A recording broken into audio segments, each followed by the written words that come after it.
Welcome everybody to Let's Talk About It. A podcast is a platform for real talk, real people, real topics, real conversations. Ladies and gentlemen, this is season 3. And also, Happy New Year to everybody, 2026. Hope everybody have a good new year. It's a brand new season. Let's talk about it with Lou J. Today, ladies and gentlemen, I'm gonna have an interesting conversation with someone I met on TikTok. This episode is basically a good thing for women, and also men to learn some things as well. What this young lady has went through that we discussed earlier about it's going to gravitate to a lot of women. I'm gonna break this down before I bring on my guests. She's been through domestic violence. We're not gonna get too much into it. We're gonna talk about a little bit about it. She's had a double mastectomy. I hope I'm pronouncing it right. She's also found out she went through stage 3 of lipedema. We also going to talk about the BRCA gene mutation and also about her fitness journey. People follow me on YouTube. Please like, subscribe, comment, share. People follow me on audio with Apple, Spotify, and also iHeartRadio. Thank you so much for all the downloads. Keep on subscribing, keep on downloading, and make sure you like this episode. Ladies and gentlemen, I would like to introduce you and Happy New Year to Amanda. Amanda, how are you doing today? Thank you for having me. I'm great. Yes. Amanda, I'm gonna cut right to it. First of all, matter of fact, first of all, let's go a little bit easy into it. Okay. How's your day first? How was this day for you so far? This day, I was a little bit nervous, to be honest. Why? Just a little bit, I'd be lying if I told you I wasn't. You know what? We already talked briefly already that we're gonna have some fun. We just having a conversation. This podcast is about real openness, real conversations. Communication is key. Amanda, we're gonna start off first with domestic violence. I'm not gonna get too much into it because I don't want you to relive all those horrible things that happened to you. But my question is for you. Out of everything you went through with domestic violence in your past, like what are some of the things that you have learned from this, the red flags that you can recognize now, and something that you can like recognize for maybe like a future relationship or whatever you're in now, and for something that women can like resonate from that as well to look at, to not go through that. Absolutely. And so you're right. I do want to focus on, encouragement and empowerment because it is something that I finally realized after going through several abusive relationships and, different in severity, of course, each one, but recognizing that was a pattern for me. I was almost like addicted to the chaos, if you will. And so, having to look within myself and figure out what parts of me kind of needed healing so that I can make changes going forward. And so looking at, for me, one of the things I found is that I didn't feel worthy of a good relationship. Really, I think had a lot to do with my weight, which I know we're going to talk about later. So that self-image, was, I think, a big part of it. So learning to be comfortable with myself, I think, was kind of the first step. But I didn't realize that part until kind of more recently, because I thought I wasn't going to make that mistake again. So you pointed out a good point that, it does, even if you get out of that one relationship, until you deal with how you got there, you're probably going to find yourself in that same similar position again. And so I think that was a key step for me, was kind of really looking inward to figure out what I could do differently to prevent that, if that makes sense. Absolutely. I mean, I can tell you right now, what you've experienced was like horrific. You've been through it 7 times. Like, what are some of like the warning signs or red flags that you've learned from that you can like tell women today? And sometimes men go through this as well, but especially for women, like what are some of the red flags that women can like look at or people can like see just in case this might happen to them? Sure. And I like to think of it this way: is a lot of times before there are red flags, they're pink. And so identifying the pink flags first. Because a lot of times it's the minor stuff, and it's the stuff that you like let slide. And you're like, oh, that was just a mistake. I should forgive them. And, kind of eventually you kind of have to have learn that discernment within yourself. Like, ooh, this isn't like horrible, but this I think is a sign that it's only going to get worse. Yeah. And so that took a lot for me to kind of learn those pink flags, so that hopefully, and I like to think that I won't end up in that position again, and that I can recognize these pink flags. But we never really know till we're in that situation. And I didn't think I'd be in that situation. I had friends go through it before I did, and so I've seen some of it even, and I still ended up in those positions. So it was really hard to try to clarify. So anyway, to really to make sure that you don't end up in that situation again is to identify those pink flags too. When they're being a little bit controlling, or if things just don't sit right. But a lot of times I think we fall in love with potential, and we think we can change these people. And so, that I had to recognize too is part of the issue that I had, is I was falling in love with potential, and not really seeing the actions that they were actually making, and then making a choice myself to determine, am I going to tolerate this? Yeah. Or am I going to set up some boundaries? And I think that was a key thing for me, is learning, what boundaries to set too. And going forward into new relationships, I hope I can set those boundaries and recognize those early signs so that I never have to go through that again. Okay. Well, you said earlier about the self-esteem thing right there. Do you feel that these guys, like, what's that word? Like, they was kind of like manipulating you in a way, like, okay, well, you look beautiful and this and that, whatever. But did you feel that way when they was telling you all these things? Oh, most definitely not. So yeah, they do. I think, now I can recognize that these people also have a lot of trauma or hurt themselves. And so they've learned how to survive. And part of, their survival tactic is, sometimes using women and abusing women and manipulating women. And so not everything you hear, it's not that you're not beautiful, you are, but they're telling you for the wrong reasons. Mm-hmm. If that makes sense. Mm-hmm. Well, I can tell you right now, Amanda, they say here 1 in 4 women and 1 in 7 men will experience intimate partner violence in their lifetime. In their lifetime. Now, also, it says over 70% of women and 60% of men first experience some form of domestic violence before the age of 25. When you had your first one, was this before the age of 25? Yes. I probably had multiple before the age of 25.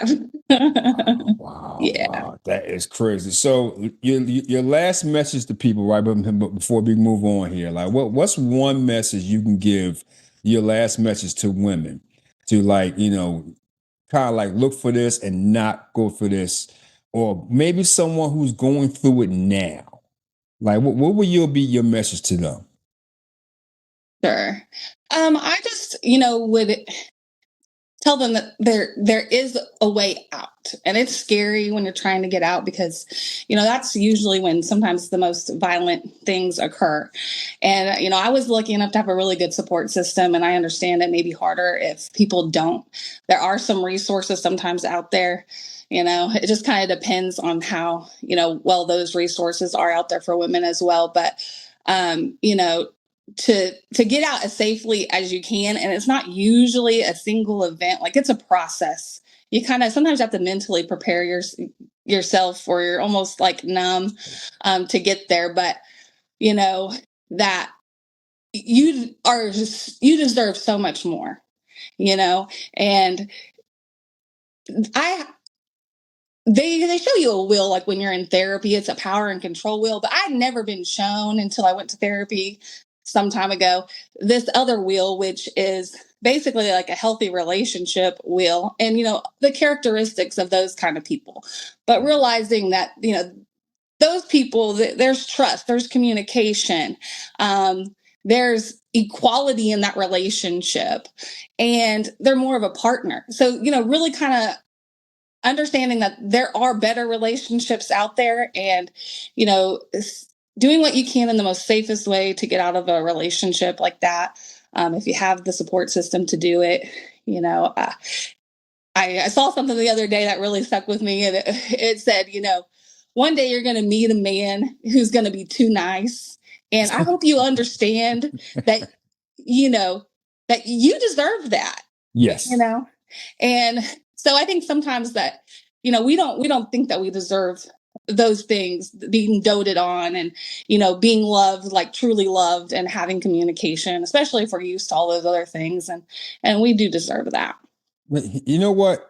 Since you said that, but before I move on, when you move on to a new significant other, how was it for you to have trust in that? To move on to someone new? And is there any like trigger words or points that might set you off, something like that? I would say that this is another learning point. It's kind of crazy that you bring that up. Is that, before I would be, a little bit nervous, but I was more scared of being alone. Really? Than realizing that the person I was laying up with was probably more dangerous than being alone, Wow. And so I didn't probably have that hesitation that I have now. Okay. I had to learn to also be alone because I didn't have that hesitation. I went, from one abusive relationship really right into the next. Yeah. And like I said, and even if I saw those signs, I still thought I could change these people. I think, wow. We as women, we just really want to keep giving it our all, and we don't want to be a failure. And with the weight confidence issues too, yeah, you don't want to have to, you don't want to be alone, and you don't know, like, is anybody else going to love you? And even though they didn't love you, these people didn't love me. And I realize that now, but you're just grasping for whatever you can when you don't have that self-confidence. And I love this. I you know what? I love your energy. I do. I love your confidence. Because not that many people have that, especially after what you went through. They actually take a downward spiral. You're taking an upward spiral with this. And I applaud you for this, seriously. And that's a great message for women and men out there. Let's get to something very interesting. You went through a double mastectomy, which, by the way, I'm going to tell the audience what this is. It's a surgically removal of both breasts to treat cancer or reduce the risk of developing it. I'm assuming you had to have what a lot of women do not like to do is the mammograms, right? Yes. All right. And I know they're very uncomfortable. I hear all the stories. You push them all together. I'm gonna tell you something right here. I'm gonna start with the mammogram first.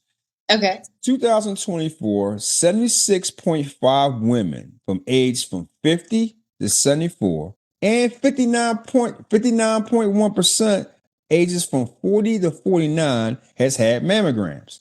Now, this is the interesting part. 5.9 million women has no access to this screening. Has no access to it. All right.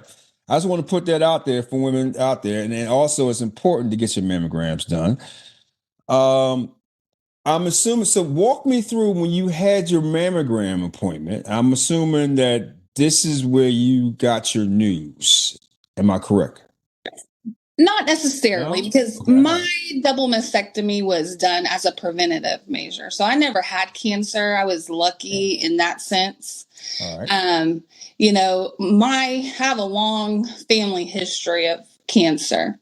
All right. And my aunts and grandma and my mom, they all were diagnosed with breast cancer in their 30s, like 34, 36, 39. Okay.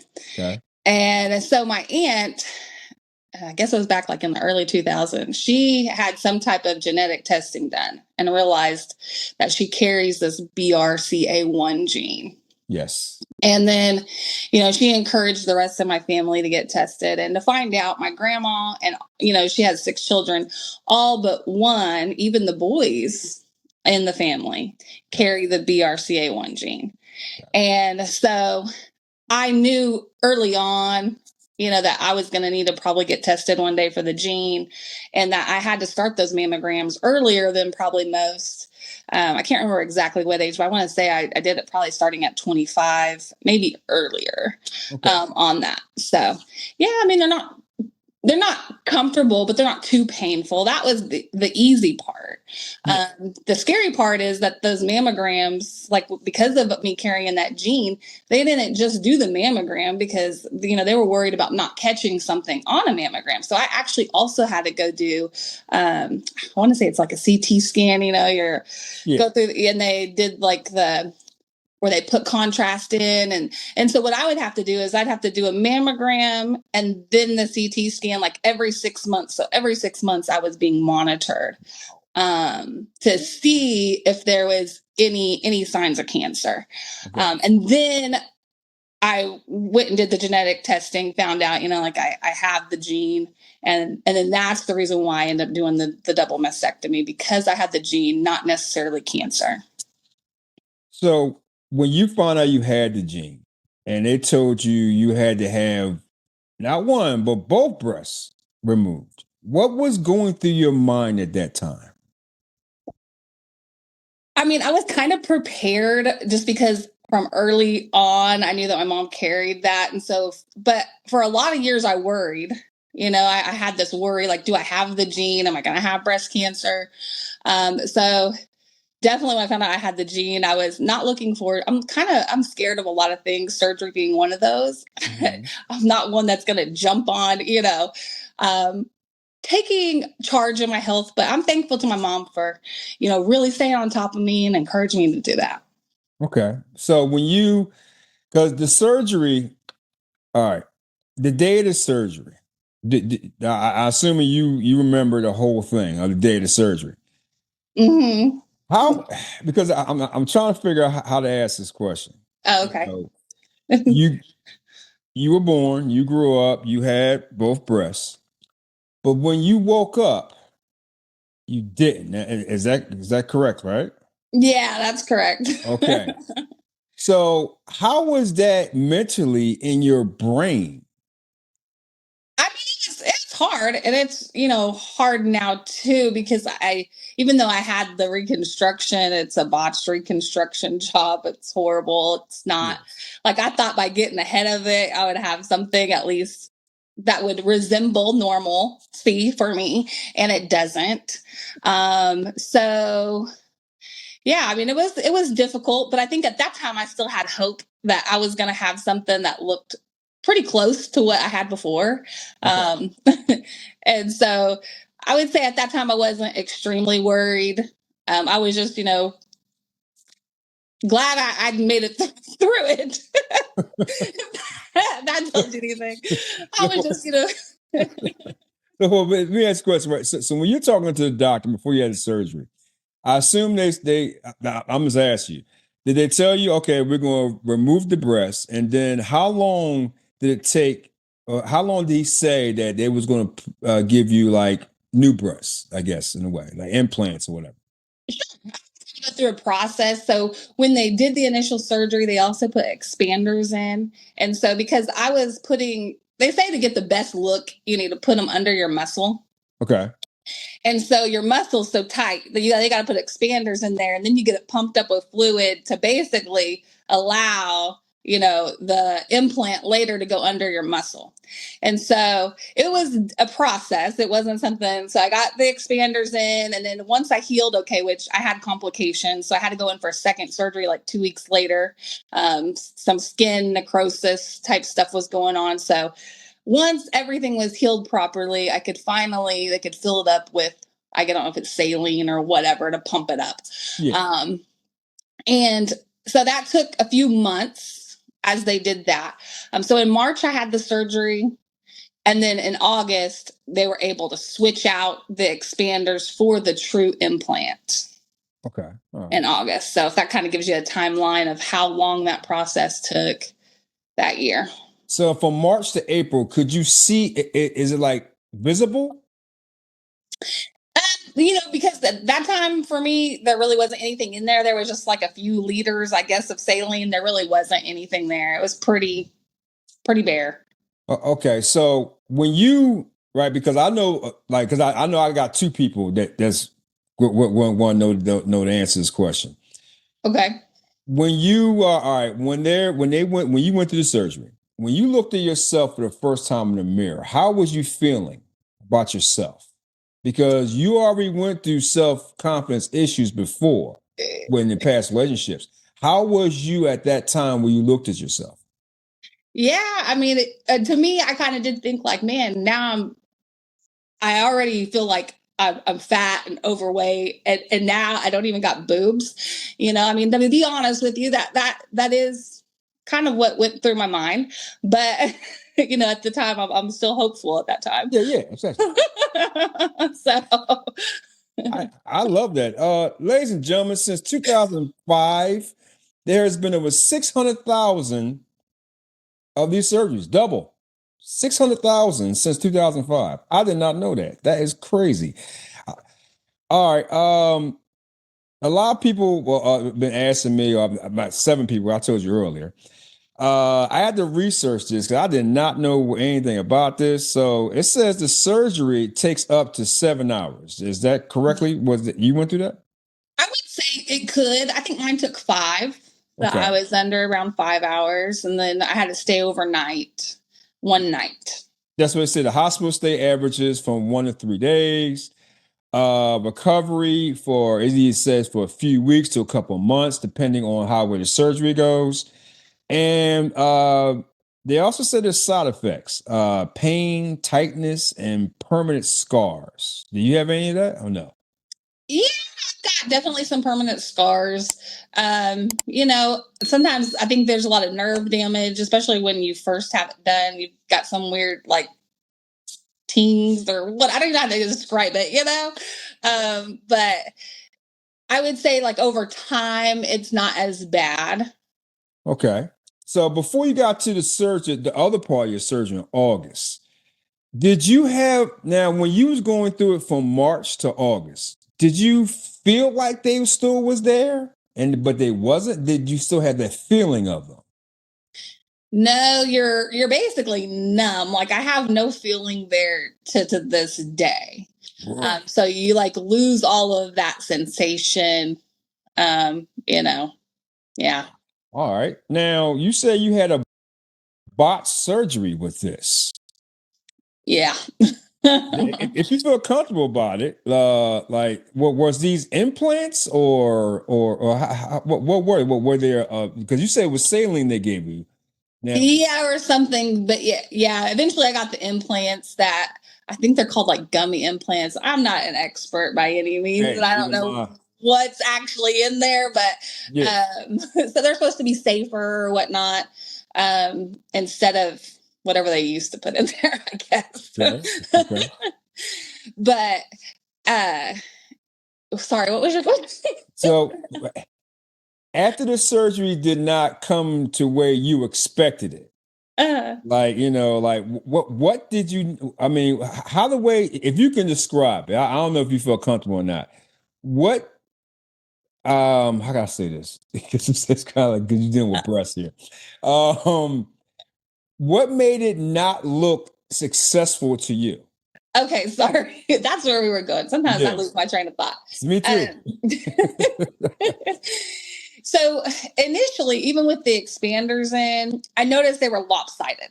Like I literally had like this is kind of how they were looking. And everybody just kept telling me, with the expanders, it's not like the real thing. They're going to look different. And because it's not done completely, when you go in to do the real implant, oh, no problem. That's an easy fix, So and go in to do the implant, and he basically tells me I'm going to tighten this one and I'm going to loosen this one, and he tells me they're never going to be like twins, but they'll be like sisters. Okay. Okay. Well, sisters. All right, it'll be sisters. Okay. take that. I can live with that. Okay, all right, I got you. Okay. But they're almost like pancakes. They really don't protrude much. I don't have a shelf. Gotcha. Is basically the way that it's been described to me.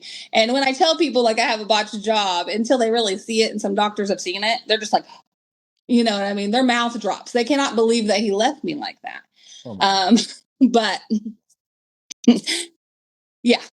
So I don't really have any volume like I should have. You know, here I'm thinking like, I knew it wasn't going to be like you're getting a boob job, but I thought that it would be like, okay, at least I'm going to be able to keep most of, you know, if you have cancer, they got to take more, you know, so they've got more to work with to reconstruct and all the things. And I thought I would have a better result than I do. Okay. Do you have to wear like a special bra? Yes. And especially since I don't really have any volume, then I still wear prosthesis inside the bra. You know, like if I actually had a real good job done, I don't know that I'd have to have a special bra. I'd probably be set.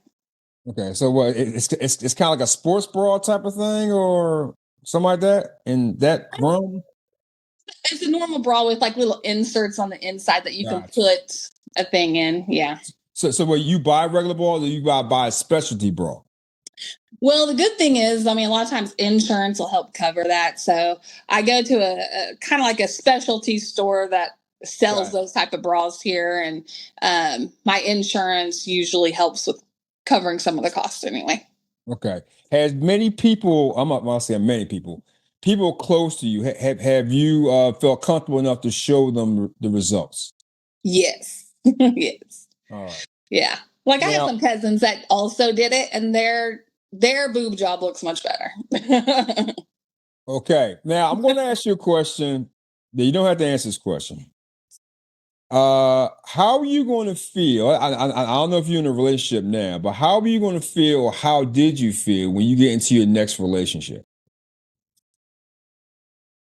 I think it may be a little bit challenging. I've only really had one relationship since I had it done, and so you know, it was a little different, a little awkward. I don't really know I don't know how I'll feel, to be honest. I mean, because but I mean, I definitely would have, you know, that discussion up front. It's like, you know. And the last person accepted, everything was all good, right? Yeah. Good. I'm so happy for you. Because some people are such about everything like that. It's just ridiculous right there. Wow, a double. Wow, that is, and you know what though? Your positivity is fantastic. It's sleep. Like, you know what I mean? Because I was doing a lot of research on this. A lot of people going through therapy and this and that, and like they're down on. Like, you're very, very positive about this. Yeah, I realize that's the only thing I can do. That's out of my control now. I mean, the only thing I can do now is maybe try to get reconstruction at some point, but I wanted to lose weight first and get a second opinion as to what they could do to maybe fix it. But like I told you before, I'm really not about surgeries. So I don't even know if I'll be brave enough to do it again. The older I get, I think I'm probably going to be like, who cares? So you're good what you are now. You're good with everything. Yeah, I don't think that I'll probably do anything more unless there's just some I get some outstanding like encouragement to do it, or you know, I just don't. I'm not really like seeking doing it at this point. Let's get back to the BRCA gene. Sure. These cancers include breast cancer, ovarian cancer, prostate cancer, which I did not know, and pancreatic cancer. Am I pronouncing that right? Yeah. Yeah, I think maybe pancreas cancer or something like that. Yeah. Having this gene can be passed down from your parents. And I did not know this is a big gene that a lot of people have. Yes. When you first had now you said your mom had this? Yes. So basically we found out that my grandma through my aunts to my mom, that's how it was passed down. I think my mom is assuming that maybe my grandma's dad was possibly the carrier to pass it on to my grandma. Maybe we don't know for certain, but you know, that's kind of the theory based on so now I want to ask you, I want to ask you this question right now. You have a daughter, correct? I do. So are you worried about that? Oh, absolutely. Yeah, I am worried about that. And because it can be passed down even to boys. I've got a son as well. Okay. And so, yeah, it's something that I am, concerned about, that, they may have that gene. That because I that part I couldn't find. Do you know when did they tell you like what age they could be tested for this? They haven't. I need to look into it some more. My daughter's still pretty young. But she probably needs to do it here within the next 10 years or so for sure, I would think. But that's something I definitely need to look into more as to when she should get that testing done. My last question on that one is right when you went through that, when you found out right, that you had the gene, right? What was the conversation you had with your mom and maybe with your grandmother if she's still living? What was that conversation like? I mean, it was kind of like, it wasn't, they explained to me it's really probably not a matter of if, but a matter of when it was going to happen to me, and how, if I could get ahead of it. My mom really told me like I could avoid losing my hair, and hopefully that I would have a better reconstructive process, and I wouldn't have to go through the chemo. My mom is also what they call a triple negative like gene of it. So I guess it's like more severe and metastases or something. So it doesn't have as great of a survival rate if you get it. A triple negative? Yeah, it's like a triple something. Maybe it's triple. I think it's triple negative. Don't quote me, but there is something. And so she had to get like what they called the red chemo. And so it's like the hardest chemo like that they've got out there to try to tackle it. It was good that she caught hers early. And I think that's why she was so successful. And so she just, really let me know how serious it was, and that, and so I probably more so than even her convincing me all the other things I'd have to go through if I probably didn't do it, if I got the cancer, was, my kids. So my kids were motivation for me to just kind of bite the bullet and do it, hopefully to avoid the other things. If I could ask, right, what was their reaction to him when you told them you had this done? To my children's reaction? Yeah. My son was kind of young at the time. I mean, they didn't really react at all. Okay. All right. All right. Yeah, they didn't really react. I think, my son's really empathetic. And so he was, definitely kind of like doting on me and bringing me things and really concerned and stuff like that. But other than that, And my last question on that was like, how was your support on this or what throughout this whole deal? Oh, I've had excellent support, on this, as far as, help during the process and encouragement. And I have lots of friends too that have also dealt with similar things. And I've just had really an abundance of support to get through it, and telling me, the things that I should do before surgery, all the things that I needed, and to kind of be aware of. So I have had that. And what would your message be to women nowadays, right? Because a lot of women, they might have this gene, or they might not know about this gene, or maybe they should have a conversation with their people about this gene. Like, what would be a message that you would give to women out there? Absolutely. So one thing I kind of didn't mention before is that I'm about 3 weeks post-op from my hysterectomy, because the BRCA1 gene also affects the ovarian cancer as well. And so I just got my results like last week, that I was only one step below cancer. And so, you might think, especially like when I had the double mastectomy, is like, did I overreact? Did I act too soon? And maybe I wasn't as grateful, especially because of how that kind of ended. But now after this, I'm a little bit more appreciative and grateful that even that situation could have ended up a whole lot worse. And that, you know, it could, I'm just thankful. And it makes me realize how urgent it probably was even for me to do that. And I didn't overreact. And, um, So I would just say that if you think you might have the gene, the genetic testing is definitely a good way to try to get ahead of it, and to then see what your options are. They'll have you talk with a genetic counselor generally once you get tested for the gene, if you have it, and kind of go over your options. How do you get tested for the gene? Because is it something different, a different type of testing? How do you go about that? That's a good question. So I think you can really just get tested anywhere. I got tested at my gynecologist. I was pregnant at the time. I was 33. I kind of probably had drug my feet on really getting tested. I could have got tested much sooner. But I was kind of told, like, you should get tested after you're done having kids. And so that was, I was kind of later on that spectrum of having kids at 33. But and so I went ahead and got tested then. And basically, once I was there, she was telling me, like, as soon as you have this kid, you should go in and get that double mastectomy done. And even then, I drug my feet another 5 years. And I really probably shouldn't have done that. I was 38 before I ever did it. Yeah. But yeah, so wow. I just would encourage people to get it done. Ask your doctors, your primary care should be able to do it. I think insurance now may even help with some of the cost of getting the testing done. Okay. To see what options are out there for you.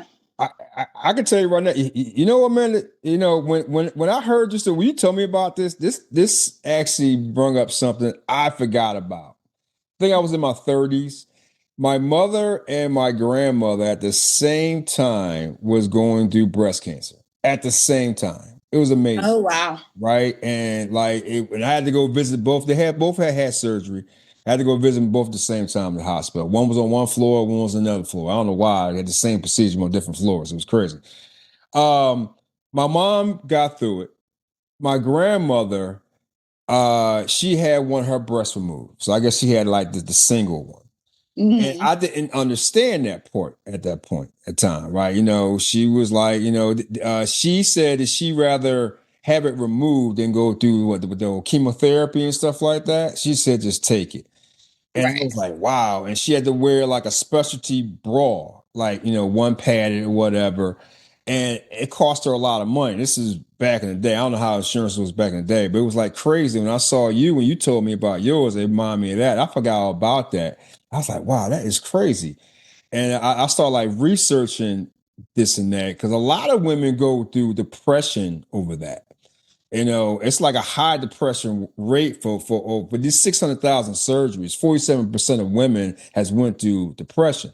But you're such positive. You didn't go through that. You're very, very positive about that.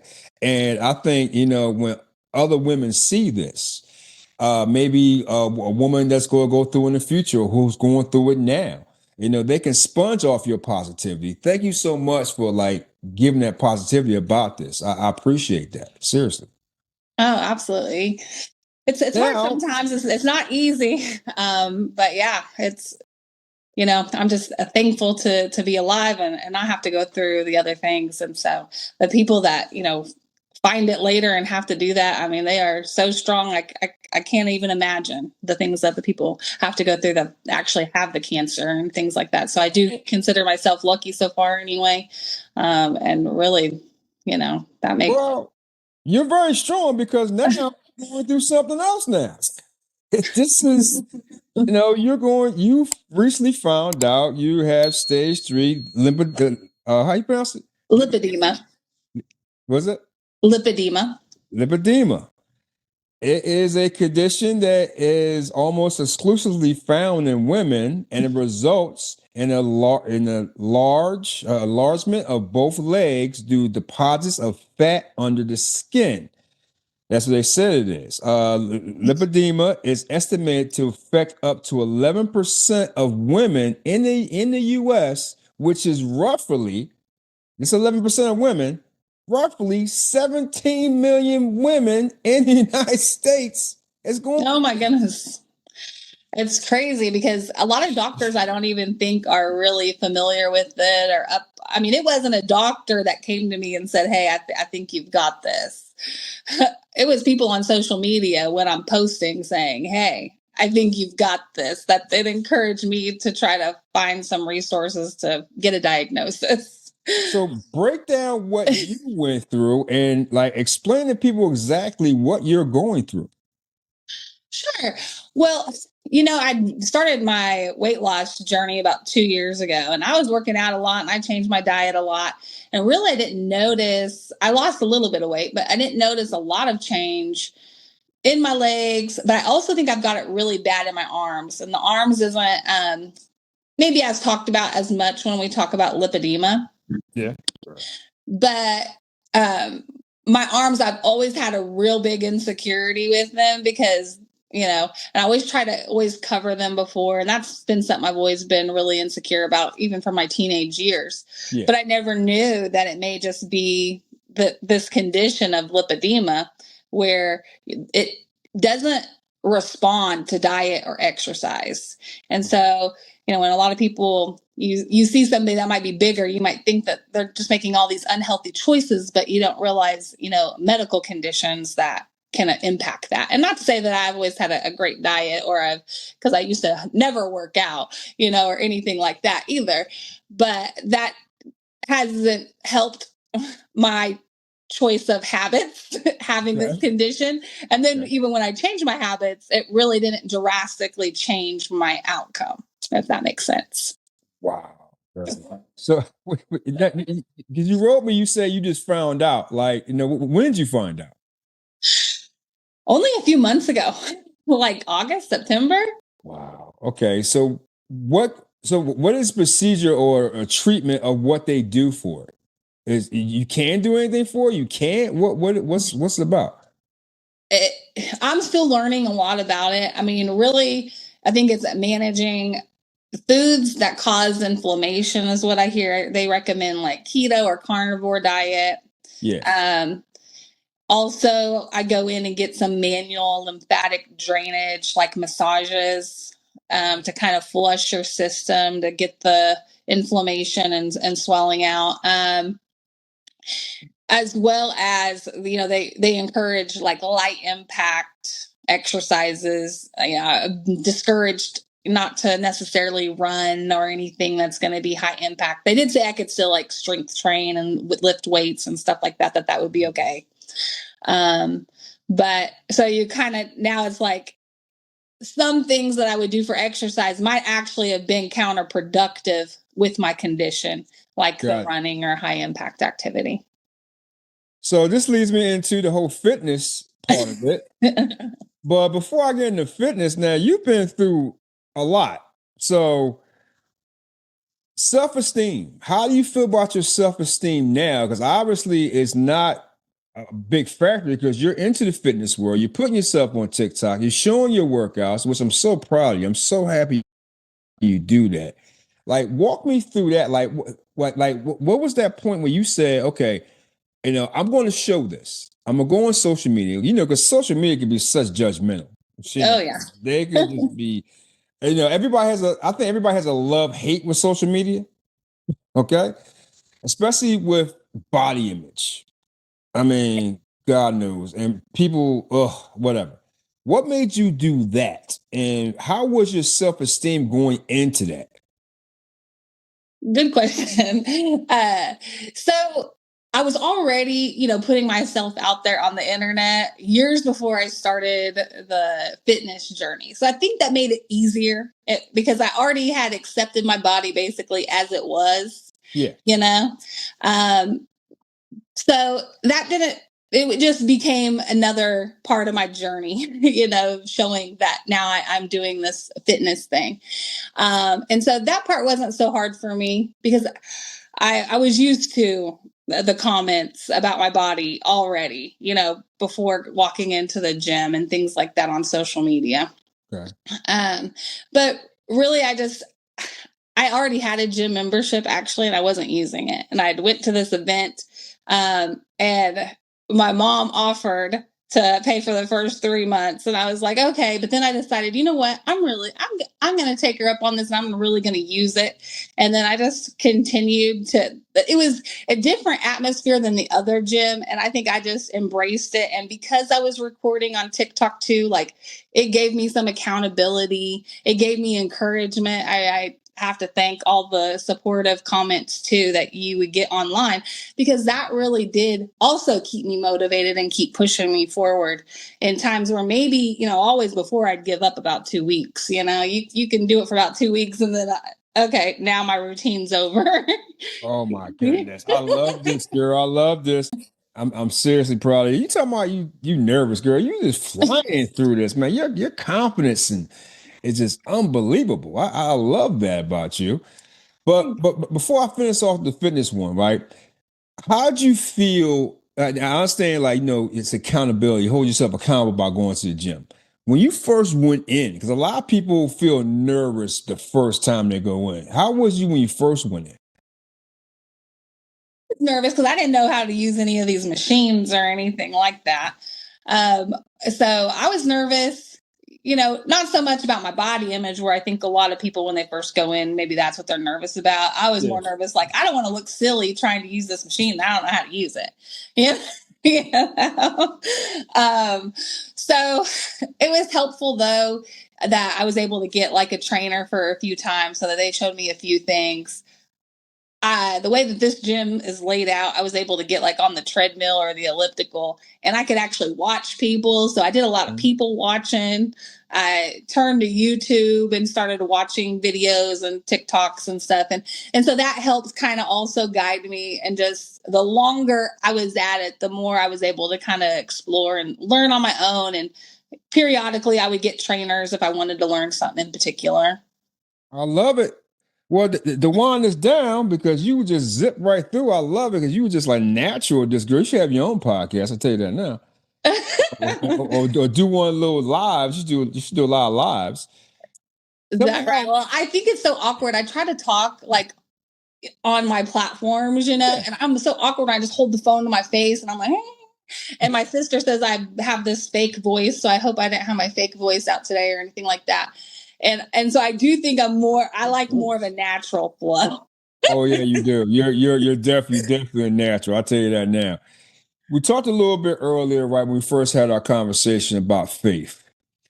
Tell me what faith means to you and how has faith helped you I guess kind of like learn off of faith how it guides you through your domestic violence all the way up to everything you're going through now. How much faith means to you and what does it do for you? Absolutely. I mean, I have to be, real honest that, I don't have like all the scriptures memorized or anything like that. Like, and my walk with the Lord is, been hit or miss. There's times where I've really fallen out. And, I would say a lot of times when I was in those domestic violence relationships, I wasn't going to church. I wasn't in the Bible. I wasn't probably really doing anything that would say that my faith is what got me through it. Now looking back, I wish I was, I was, always curious about learning about Jesus and things like that. I got saved at 13, but it was always, kind of hit or miss. And recently here, though, I've been trying to really do the walk, having the faith. If that makes sense.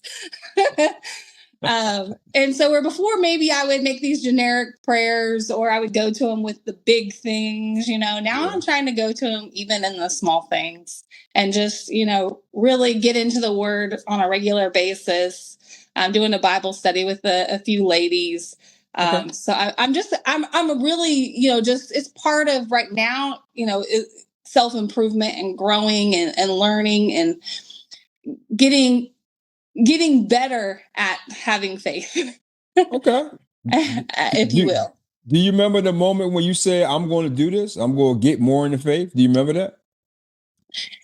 Yeah. I mean, it was a few weeks ago that I really, because I'd never really picked up I've had a Bible and I've read it here and there, but I never really got into the word like I am now, I guess you could say.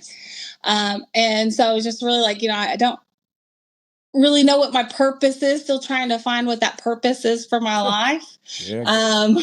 You know, needing a little bit of direction, not that anything major was going on, but just, still just trying to figure out what my purpose is. So if you look back on it now, why? Well, you're so positive about this. Looking back on it now, like, what do you see? Like that person from when it started all the way up until now, like the growth. Like, what do you see?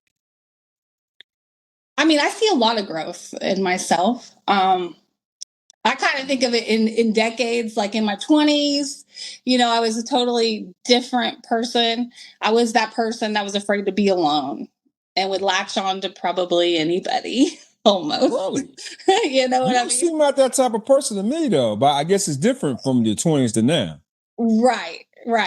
And then I think, having children, I've matured a little bit through that as well. And then, I did get to the point where I felt like I was making, better choices anyway. And it's continually evolving. I do feel like I really had to heal inward, and now I'm trying to kind of heal outward. How to heal inward first. I had to heal those parts of me that was afraid to be alone and would accept the things that I tolerated. And so now that I feel like I've hopefully managed that, time will tell, but, that now I'm kind of working on the outside, trying to, stay active and, focusing on my walk, in faith and so much. That's kind of where I'm at, just continuing to try to improve and self-improve. And honestly, I'd like to bring part of this faith into my fitness journey. I think that could help progress that even more too. So that's kind of where I think I'm headed. Man, I love the positivity. Got me. I love the positivity. You know what I mean? Like, where have you always, like, when did this extra positivity come from? Like, was it always been there off and on? Like, how'd that really come about? Because you very positive. I don't know if it's always been there. Okay. Recently. Yes. A lot of people say like I'm just easygoing, I do think that part is part of like I'm kind of blunt. I kind of just say what I say. Thanks. But I'm also, pretty free spirited. I don't take things too seriously a lot of the time. I try not to anyway. Man, we gonna wind it down. I'm gonna have some fun with you because you breezed through this. You made this day easy for me. Oh, good. but I'll tell you right now, because I do know some women are going to get this. Some women are like, well, that's not going to happen to me. But there are some women out there who's going to go through this, or who's going through this now. And I know somebody's going to get into it. You know what I mean? So they're going to gravitate towards this. And I appreciate that. Let's have some fun. You ready to have some fun with me? Yes. Let's do it. My first question for you is, what's a hidden talent no one knows about you? Nobody knows about me. We still know now. I can't think of one that nobody knows about me. I'm too honest and forthcoming because I don't hide too much. I don't know that nobody knows about me. There might be things that some people don't know about me, but not that nobody knows about me. Okay, well, tell me something this audience, that's all brand new audience, might not know about you. What type of talent you have? Can you sing? No? Yeah. I don't know. Like a lot of people don't know that I used to be like a sign language interpreter, so I know sign language. Yeah. That's it. But Yeah, I don't know what a hidden talent would be. That's a I don't know, but sign language is probably the hardest thing in the world to do. Like, is that hard to learn or to memorize and stuff? At the time, I was dating somebody that was hard of hearing, and so Wow. it was I was absorbed and I was motivated to learn it, and so yeah. Um, so I learned signing exact English, and I got certified in it, and then I went on to be an interpreter in schools and stuff like that. But I mean, it was a little bit hard, but I think it just depends on if you're just, you got to use it a lot. I don't probably know a lot now. I mean, I know some still, but to be fluent in it, I haven't used it in a long, long time. That's a special time right there, girl. All right. Here go another one for you. What is one thing people misunderstand about you?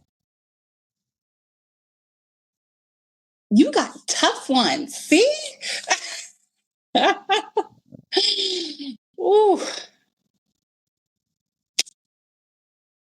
you're stumping me. I know. I know. I'm good at it too. I don't know. Conversation. Come on, man. I wasn't prepared for this one. I love it. I love it. You're gonna have to cut this one out. Okay. All right. No, I'm gonna leave it in there because I'm gonna show everybody that she don't know what this is. All right. No, it gotta be something to where people are like, all right, well, maybe she's too nice. Maybe she's this. Maybe she's that. I'm not that way. Well, okay, yeah, you bring up a good point. A lot of people, because I feel like, okay, thank Okay. you. You just had to get me going. There you go. Like a lot of times people, because I feel like I have to wear like a lot of different hats sometimes, and really the hat I have to usually wear is the more professional hat. Okay. And I don't like wearing the professional hat. Okay. I like being myself and whatever. And so a lot of times people will think like I'm quiet or I'm this or I'm that, but they don't know me in real life. So when they find out that I'm a little bit more outspoken and a little bit more all of these other things, like they feel like they've been fooled. Well, guess what? They're gonna know now. All right. I got this. Good. This one should get you. Okay.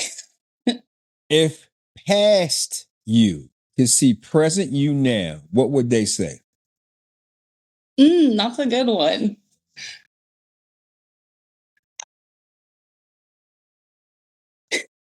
I mean, I think I would be like, I'm proud of you. Okay. I like that one. All right. What is one word best describes yourself?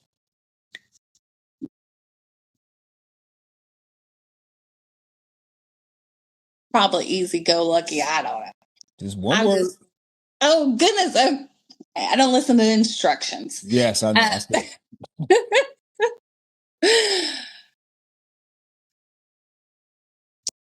Unpredictable. All right. That's it right there. Something you wish you were better at. I wish I was better at talking to the camera. That's funny. That's funny. That's definitely funny. I like that one. All right. What was your first job? Your first job? I worked at Burger King. I got you. Actually, no. I think maybe you're the first person who said that. Everybody else said Arby's, McDonald's, daycare centers, whatever. I don't know. I worked at Arby's too.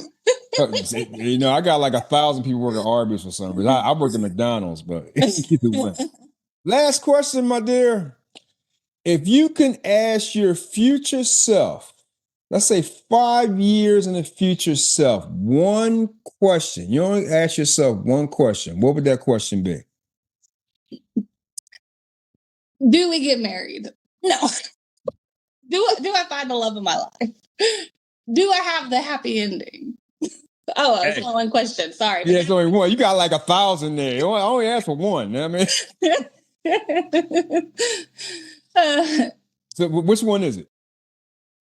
I would say, because I don't want to just be married. But I want to be married, and I want to know, am I ever going to find that person that's that good person for me? Okay. All right. Man, I give all my guests the last say on this one right there.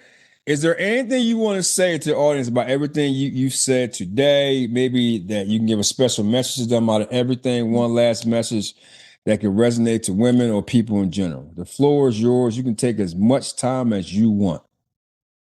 Oh wow. Okay. I just would say that be yourself. Embrace who you are, even in all your flaws, and take care of yourself all the way, mentally, emotionally, and physically. You know what? It took me a while to learn that because I was not embracing myself until God, because I'm old now. Because I'm old. I'm 54. I'm old. So um, I'm gonna be 42 next week too. So you still a baby. Stop it. Girl, you baby. Stop it. So what you just said, it took me, I think I ain't start loving myself. God. Because you know how it is, you think you do until you really like deep dive in yourself. I don't think I started loving myself till I turned 50. Good. I'm glad. Right. It's never too late. We can always start over today. And I was like, well, damn, what happened from 49 to 0? What the? Anyway, Amanda, thank you so much for coming on the show today. I appreciate your time. But people on YouTube, please like, subscribe, give a comment. Don't forget to like, ladies and gentlemen. The more likes we have on these videos, the more it puts me to a different algorithm. I have definitely stories like this. People follow me on audio, Apple, Spotify, iHeartRadio. Don't forget to give us downloads. Amanda, thank you so much for coming on. I appreciate you. Well, I appreciate the opportunity. Thank you so much. All right. And we was, oh, sorry, what's that? I was just saying, thank you so much for allowing me to come on here and talk about these things. Because you're natural. Ladies and gentlemen, we will see you next week on Let's Talk About with Lou J. Happy New Year and welcome to season 3. Peace. Don't get the peace sign. Give you a little peace sign. There you go. Peace.